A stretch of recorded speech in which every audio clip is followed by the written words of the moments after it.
Statements recorded under section 164 CrPC 164 के बयान। आज की वीडियो हम उन 164 के बयानों की बाबत बनाएंगे। हम इसमें कई छोटे छोटे सवालों को फ्रेम करेंगे, उनके जवाब देंगे और यह वीडियो आगे बढ़ेगा। तो हम सबसे पहला सवाल बनाते हैं कि सेक्शन 164 सीआरपीसी क्या होता है। कोड ऑफ क्रिमिनल प्रोसीजर, जिसे हम सीआरपीसी भी कहते हैं, उसमें अनेक चैप्टर्स दिए गए हैं। पहले क्या होना है यह पहले चैप्टर में है, दूसरे में क्या होना है दूसरे में है। क्रमशः इस प्रकार से क्या क्या होता चला जाता है वह उत्तरोत्तर चैप्टर्स के अंदर दिया गया है। तो एक चैप्टर आता है चैप्टर 12। चैप्टर 12 में information to the police and their powers to investigate के बारे में बताया गया है, अर्थात यह पुलिस को मिलने वाली सूचनाओं और पुलिस द्वारा की जा सकने वाली तहकीकात की बाबत इस चैप्टर में दिया गया है। इसका सबसे पहला शुरुआती सेक्शन है सेक्शन 154, जिसमें एफआईआर दर्ज की जाती है।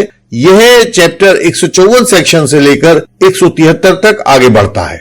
सेक्शन 154 में एफआईआर दर्ज होने के बाद उसकी तफ्तीश की जाती है, अलग अलग सेक्शंस हैं।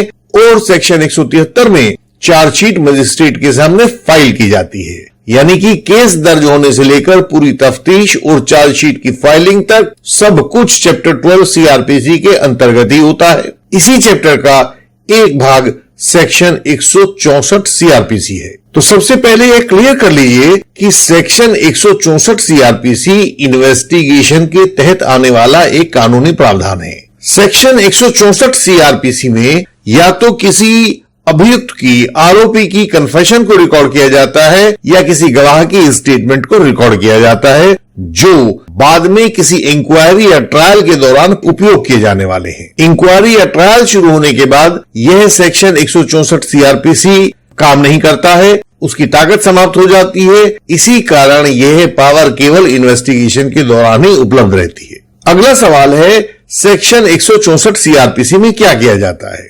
इन्वेस्टिगेशन के दौरान कुछ बिंदुओं पर मजिस्ट्रेट की कानूनी शक्तियों की सहायता ली जाती है, ताकि इन्वेस्टिगेशन की विश्वसनीयता को एक कानूनी आधार प्रदान किया जा सके।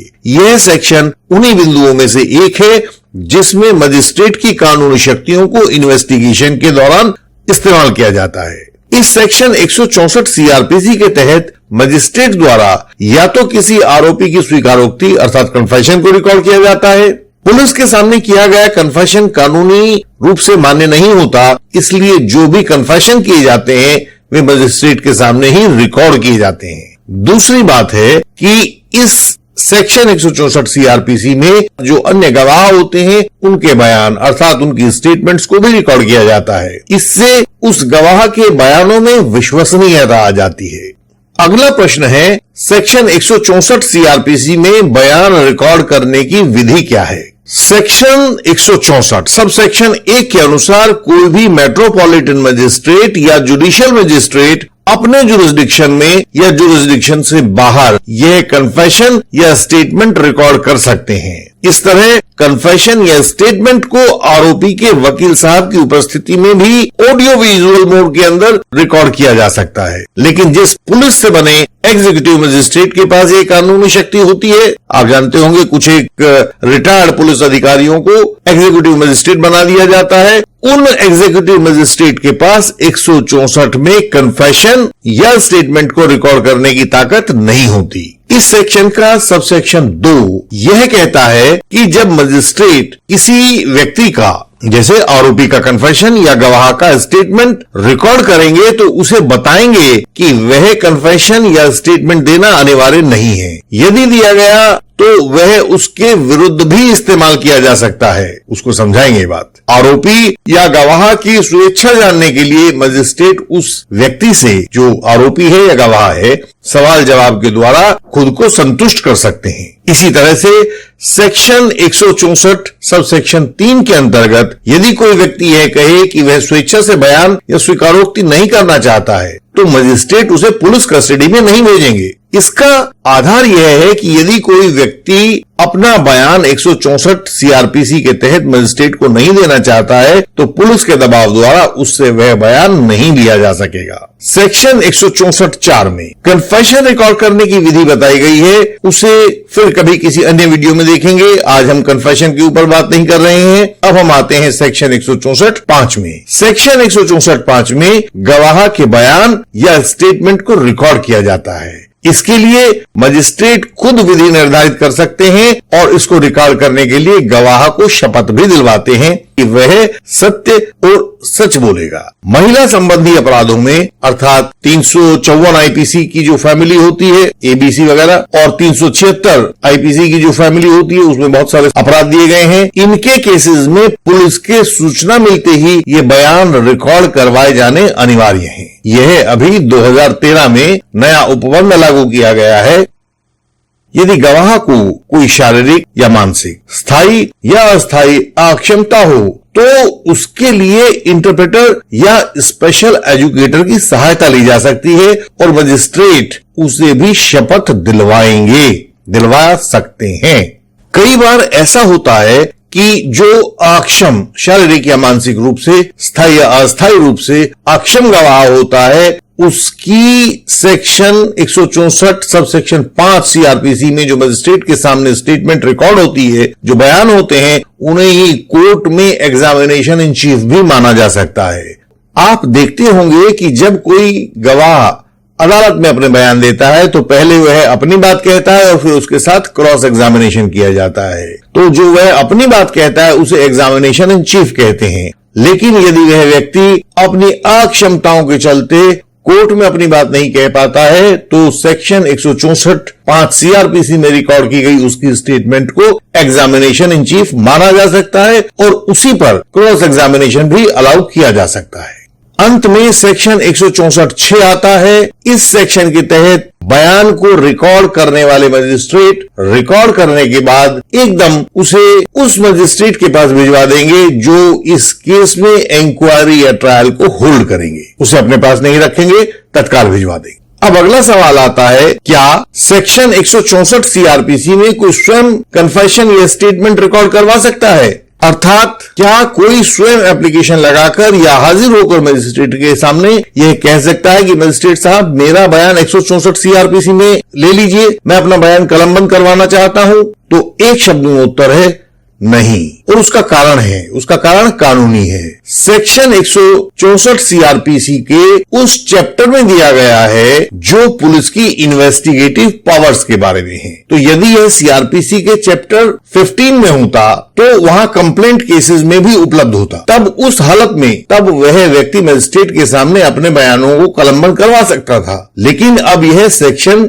164 सीआरपीसी चैप्टर 12 में लिखा गया है जो पुलिस की इन्वेस्टिगेटिंग पावर्स के बारे में है। तो अब यहां पुलिस डिसाइड करेगी कि यह बयान होना है, नहीं होना है, किसका होना है, यह सब बातें पुलिस डिसाइड करती है। मेरा मत यह है कि मैजिस्ट्रेरियल कोर्ट्स में आए दिन जो झगड़े दिखाई देते हैं कि हमारी भी 164 करवाओ और उसकी भी 164 करवाओ, वह कानूनी रूप से गलत है। कानूनी रूप से पुलिस ही तय करती है कि किस गवाह की स्टेटमेंट अंडर 164 सीआरपीसी रिकॉर्ड करवाई जानी है और किसकी रिकॉर्ड नहीं करवाई जानी है। अनेक वर्ष पहले सन 2000 में एक सुप्रीम कोर्ट के सामने केस आया था, Jogendra Nahar versus state of Orissa. सामने स्क्रीन पर दिखाई दे रहा है।